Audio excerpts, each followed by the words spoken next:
Okay, hello everybody. Digital games and digital documentaries are not the same things, but they are related. Both involve interaction between two systems. They both produce liminal performances, by which I mean performances that occur at a place of contact between humans and machines. Today I'm going to talk about the human-machine co-performances that digital games produce as a preservation problem. I'll anchor my discussion of this problem in the role played by technologies of replay in capturing game performance. Here's the game plan. My main argument in 3 words: documentation is preservation. After walking through a few implications of that statement, I'll say a bit more about the media history of replay. 3 use cases will suggest some connections between game performance, documentation, and preservation of mixed reality artworks. Finally, the Stanford UC Santa Cruz Game Citation Project has developed a tool for creating, using, and citing gameplay. I'll tell you about that tool and then conclude with a few thoughts about digital performance documentation. In Best Before, James Newman acknowledges that game preservation currently is driven by the desire to maintain or recreate games in playable form. Software preservation, in other words. This is not unreasonable. Yet Newman argues that preserving playability by maintaining libraries of working historical software is a limited goal. We should aim for more than that. Consider the possibility that we will not be able to play today's games in the future. What then? Instead of playing historical games tomorrow, we acknowledge the importance of play by preserving play today. We preserve play today by recording as much as we possibly can about games and the way they are made and played with while they are still with us. Documenting contemporary gameplay preserves historical gameplay into the future. Saving replay files and video captures are 2 methods for doing this. So replay equals documentation equals preservation. Which takes us to replay. I wish that I could spend more time on the media history of replay technologies. This history calls up tensions between reviewing and redoing past game performance that are relevant for digital preservation, any kind of digital preservation. And replay, of course, takes us to the wide world of sports. It became a familiar concept to television viewers during the 1960s in the form of instant replay, used almost exclusively during televised sports events. US television viewers first viewed such a replay during the live broadcast by CBS Sports of the annual Army-Navy football game in 1965. 2 years later, Ampex Corporation in California released the HS-100 color slow-motion sports recorder/reproducer. Its name highlights replay as both capture and reproduction. Ampex engineers worked closely with television producers such as Roone Arledge at ABC Sports on technologies such as the HS-100, which you see there, that enhanced live TV broadcasts, such as ABC's Wide World of Sports, which I told you I would be talking about. In-booth commentators used Ampex's magnetic disc-based video recording not just to revisit a performance highlight, but also to explain the buildup of a play by applying slow motion and stop motion effects, techniques also developed by Ampex. As instant replay changed the experience of watching sports, it also redefined the word replay for actual games and matches. Before the 1960s, replay, as a word, usually meant playing again. After instant televised replay, its use invoked viewing again. Review, not redo. On the one hand, replay describes a new event. On the other, replay is associated with recording, with playing back rather than playing again. As a form of performance capture for digital games, replay embraces the tension between redo and review. Digital game replay also matches the affordances of game systems with respect to data and input capture. The machine's status as a co-performer also begs us to ask the question, what is game-based performance? In Rules of Play, their magisterial study of game design, Salin and Zimmerman break play activity into 3 categories: gameplay, ludic activities, and what they call being playful. Gameplay encompasses the formalized interaction of a player with a game system. It takes place only through and in games. Ludic activities and playfulness are less structured modes of play. So Salen and Zimmerman describe gameplay as the experience of a game set into motion through the participation of players. You can't have it without players. Game-based performance as it relates to digital game involves both the player as an actor and the active system consisting of a platform plus game software. Here's the bottom line. Capturing this performance involves more than recording human activity. Archiving player activities outside the interaction of human and machine, things like facial expressions, bodily movements, conversation with others in the living room, etc., produces contextual documentation that helps us to understand performance, but they are not digital game performance.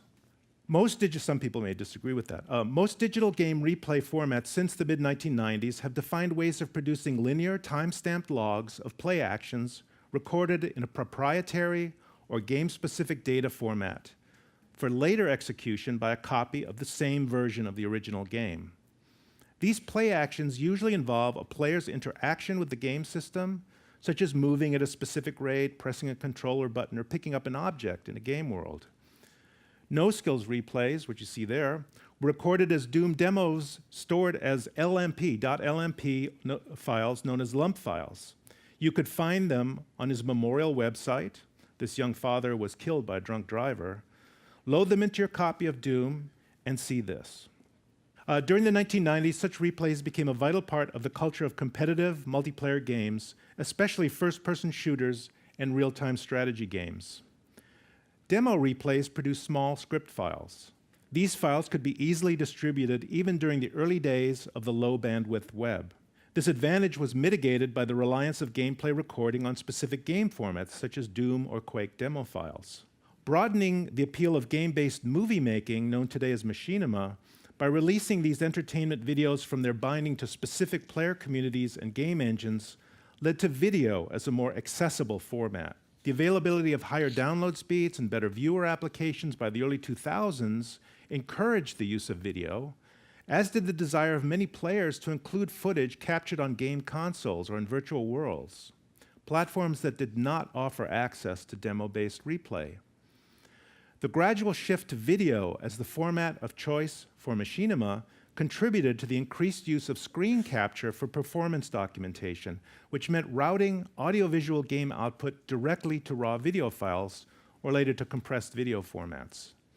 Capturing video directly from a display screen, or more likely a PC graphics card, differs from the demo or replay as performance documentation in several respects, beginning with the interface between player and system that video misses.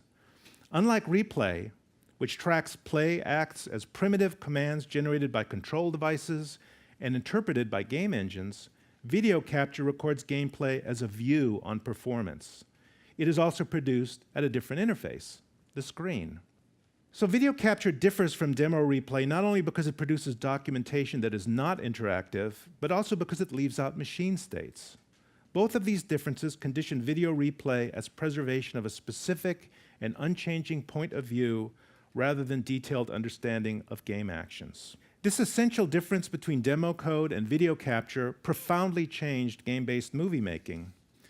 Michael Nietzsche has called attention to the implications of the transition to video capture for machinima production. I'm quoting him, "This is a paradigm shift from the recording of the event in a demo to the recording of a viewpoint to the event in a screen capture, from a new game-based logging format to the established production of moving images as successive still renderings." Machinima is not our topic today, but we can take away a valuable point from Nietzsche's observation. The first, documentation of game-based performance has two modalities. The first preserves data that can be reactivated to mimic human-computer interaction and thus produce a new performance based on a historical play event. That's demo-based replay. The second produces a document, video, that delivers a perspective on that event based on audiovisual output. By the late 1990s, the intimate connection of video capture and game-based movie making in the form of machinima, better software applications for producing and playing back video on computers, and increasing access to broadband for file transfer of large video files favored video even as a replay format. But as noted, video capture leaves out machine states and preserves a specific and unchangeable point of view rather than detailed understanding of game actions. Video is nevertheless useful documentation.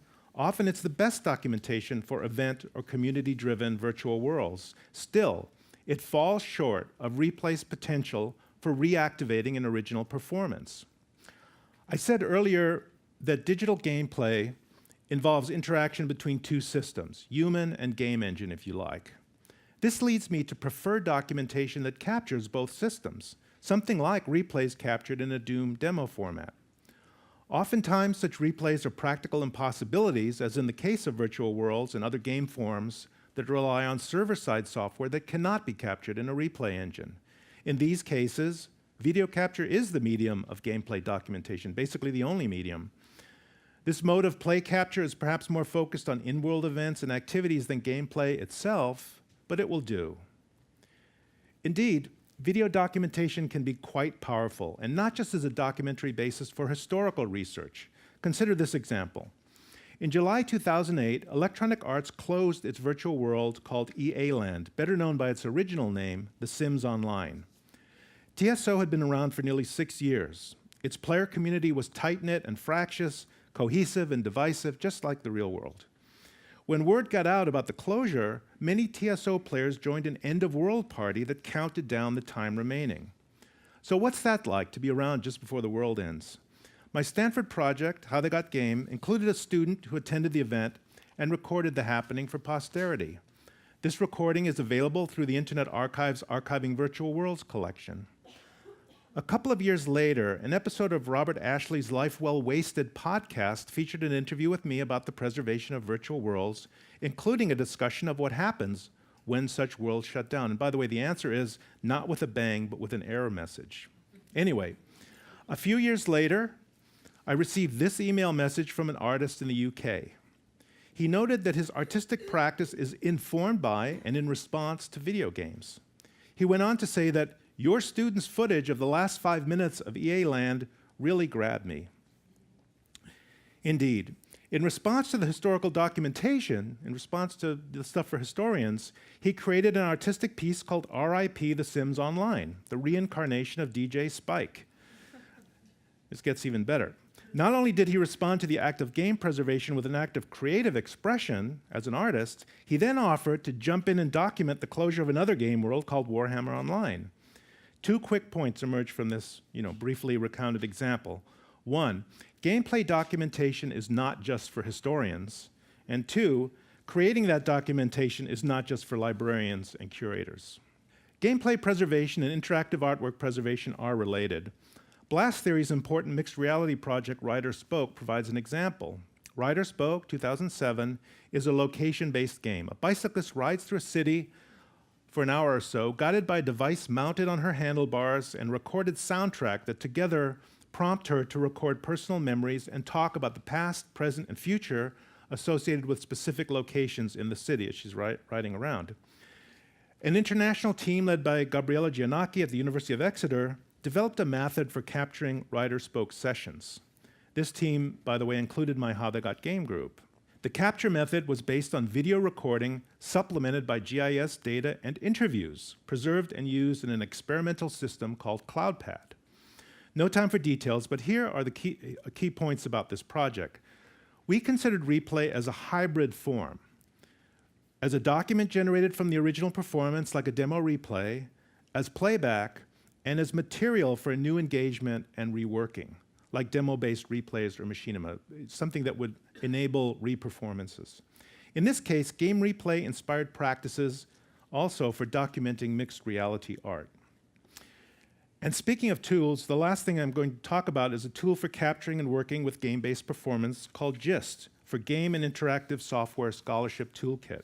It's been developed in the Game Citation Project, a co-production of teams at UC Santa Cruz and Stanford.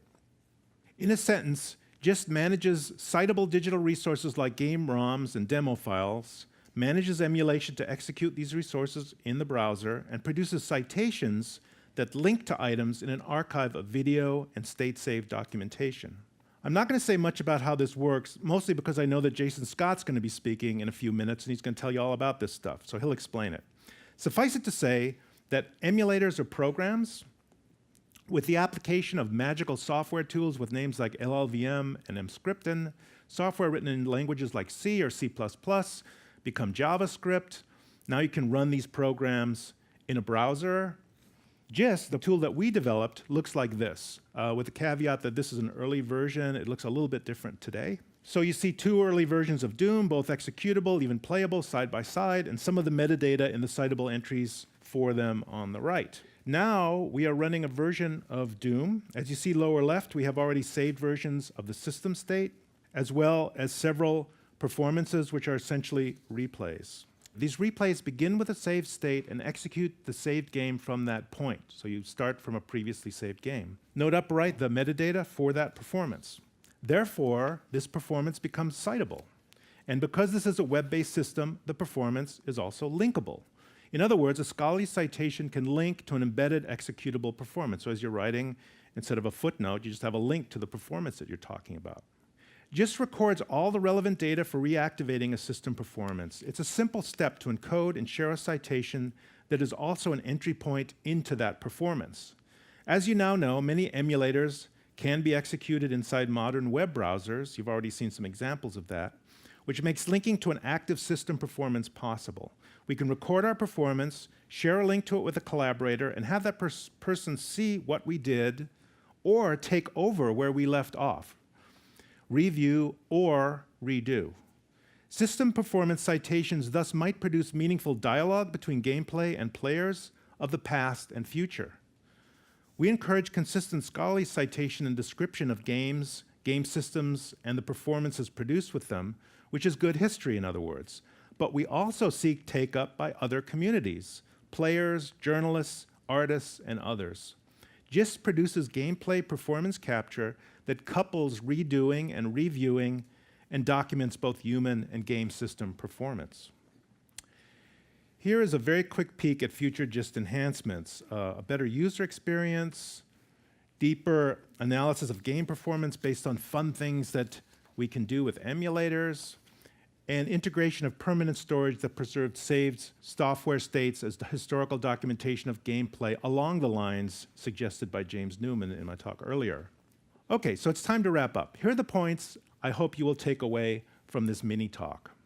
Documentation is a form of preservation.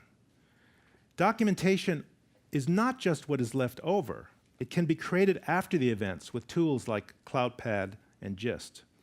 And finally, documentation is, or at least it should be, collaborative work for players or artists working with curators, historians, and archivists.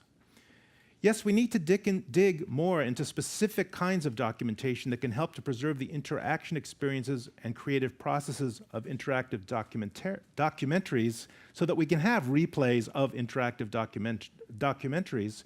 So let's do that.